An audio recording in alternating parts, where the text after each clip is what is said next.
Affordability for the city of Toronto has always been a debate when it comes to housing. This dates back way before social media has really taken charge, with all the media outlets also jumping onto this trend. In RBC's latest research, they actually broke down how housing affordability looks in 2025. And as a little sneak peek, it is the best it's been in 3 years. I'm Michael Ouzas. I'm a realtor here in the city of Toronto. If you ever want to book in a call to discuss your plans for Toronto real estate, click on that first link or scan the QR code to book a summer strategy session. Let's talk about your plans when it comes to making a move in Toronto's real estate market. If you jump over to RBC's website and type in housing affordability, this is the article that came out. It's actually not an article. It is full-on research, which we'll take a look at with the charts. It says right here, owning a home in Canada is the most affordable it's been in 3 years. These are the key points as to why that has changed and where things are at in Q1 of 2025. Point number one, interest rate cuts continue to drive home ownership costs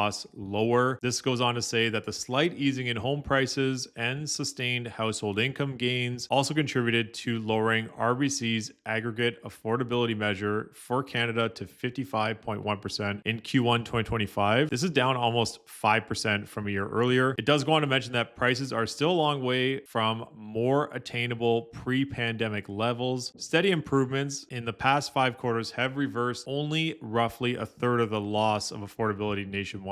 Buying conditions remain extremely challenging in many major markets, which we will talk about Toronto in a second. Ownership costs drop in most markets, with Vancouver and Toronto recording the largest decreases in Q1, but they are still, of course, Canada's least affordable markets. Quebec City, Montreal, and Victoria all saw costs actually rise. Generally improving trends are likely to be sustained. This is with interest rates continuing to favorably impact affordability and price declines in some markets further aiding the process. Let's take a look at how they've broken this down. And the metric they use when it comes to affordability is the share of income a household would need to cover home ownership costs. And they relate that into percentage standpoint. In Vancouver, it says that 92.7% of shared income for a household is what would be needed to cover those costs. Toronto is at 68.3. And these are the charts here, which actually have the single detached homes, the aggregate long-term average, and condos. And this is something that I think is super important that we break down. And when we talk about affordability, a lot of the metrics go into how buyers should be able to afford those single family detached homes in some of the best major markets. So let's take a look at these breakdowns. I actually like the fact that they broke this down quite specifically to show the difference between detached and condo markets. When we factor in cities like Toronto, most people feel that they should be able to purchase that home run house off the get-go, which is that single family detached home in the most desirable areas of the city. What's more realistic for most people is that the condos will be their typical entry-level starting point for home ownership. And if they hold on to that condo for a good amount of time, that condo should be able to springboard them into their next property. And we call that the property ladder. And it's something that gets sometimes lost in translation when it comes to the affordability metric. One of the things, if we take a look at these numbers here, is that 37.6% is that ownership cost as percentage of median household income. And that is relatively very much affordable for when it comes to purchasing a property and making a property affordable. The single family detached on average for Canada, 61.7%. So that's quite a big difference and quite a big gap. And that's again where that property ladder is usually used in major markets like Toronto and Vancouver. This next point talks about the affordability stress easing more for condo buyers. And condo prices have definitely come down in areas like the 416 and especially in the greater Toronto area. And with those rates coming down, and if you've looked at any of the past videos that I've done, we talked about how affordability has definitely improved. And it's actually about $600 a month cheaper today in, well, if we use the May numbers, which June was about the same, versus May of 2024. So that difference in 1 year is about a $600 a month payment difference per month when we factor in interest rates. But it's also important to note that that's about a $60,000 price difference as well. So you're saving about 60 grand on the purchase price and $600 a month on the monthly cost. Super important to note that as we go. And this says that Toronto's condo measure returning so close to its pre-pandemic level is noteworthy because it spiked from 2021 to 2023, and moderate price declines have significantly amplified the general generally positive effect of lower interest rates. Here's where those pre-pandemic levels for condos are definitely standing out. And essentially, these are all the different areas. And if we look at the city of Toronto, single family detached, 11.1% difference between Q1 of 2025 versus Q4 of 2024. So big difference there. And condos relatively flat here at 0.4%. Now, they do go on to say that most of the improvement is likely behind us. And they're not super confident that affordability will continue to improve as we go along. On an aggregate basis, they think interest rate cuts, further price drops in some markets, and sustained income gains are set to reverse approximately half the rise in RBC's composite affordability measure for Canada during the pandemic by year end. So essentially, they're saying that all the run up in affordability that happened during the pandemic and versus pre-pandemic has kind of been a wash now. And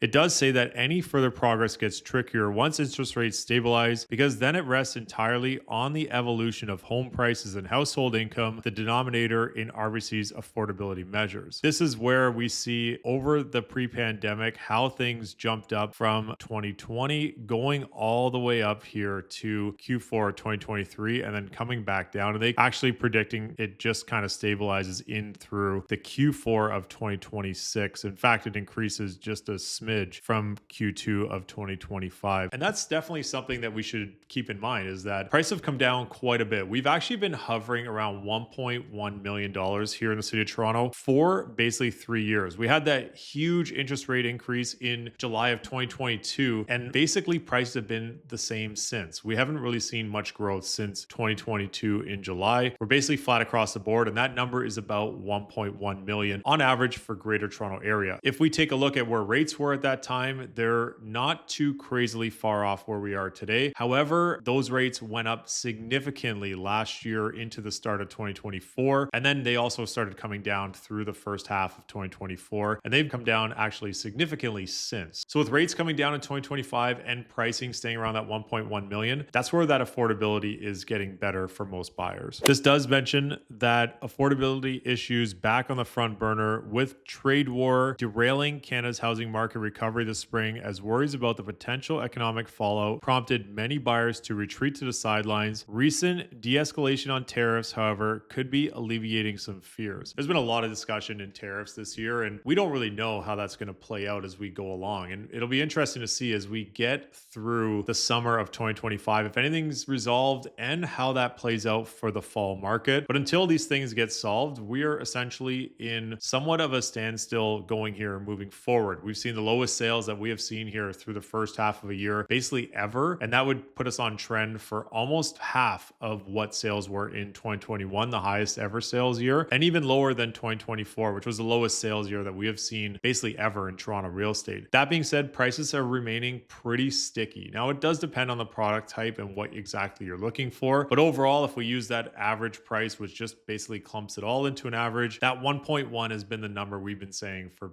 basically 3 full years. It does say that rebuilding confidence is clearly positive for the housing market, but unlikely to trigger a broad-based rally. Housing affordability issues are poised to be top of mind again in many parts of the country, and a major obstacle hindering recovery. Let's jump right into Toronto here, and you can take a look on their website for all the other areas. It says times are tough in the Toronto housing market, demand slumped this spring, and deteriorating job prospects not only foiling a burgeoning recovery, but driving sales to decade lows outside the pandemic lockdown period. So just as mentioned, this has been one of the slowest sales years that we've seen in Toronto real estate. Pressures coming off homeownership costs, but progress while material has been insufficient to make a real difference. RBC's aggregate affordability measure at 68.3% is still extremely high bar for most buyers to clear. Outlook is for further progress as prices continue to fall. Rise in inventory has significantly increased competition between sellers, especially for condos. And when you take a look at the market stats for any of the past few months, you'll see that condos are definitely at the forefront of standing inventory here in the city of Toronto. And if you did click on the article to see the full breakdown, that's how it looks. And I thought it'd be great to just pull up this chart here where it shows the detached and condos here at the bottom. And this is the aggregate, so kind of the average. What's important to note, this goes back all the way to 1987. And we saw these lines, here's the trend line. We saw this spike here happen into the early 90s, similar to what we saw here in the 2021-2022 range. That being said, condos, if you take a look here, hit that trend line and started pulling back for quite a significant amount of time. And that's essentially where things look to be trending here, at least on this chart. I'm not too sure how that will look as we move forward if prices start to stabilize here in the city of Toronto, especially for single family homes, because they really just aren't building any more of them. The best properties in the best areas still finding ways to sell for great pricing here in 2025. Condos have definitely been taking more time to sell. And as we're seeing here, with the cost down per month and the cost down on the purchase price, that may help more buyers get into the market, especially to get onto that property level moving forward. I'd love to hear your thoughts in the comments down below. I'm Michael Ouzas. Thanks for watching.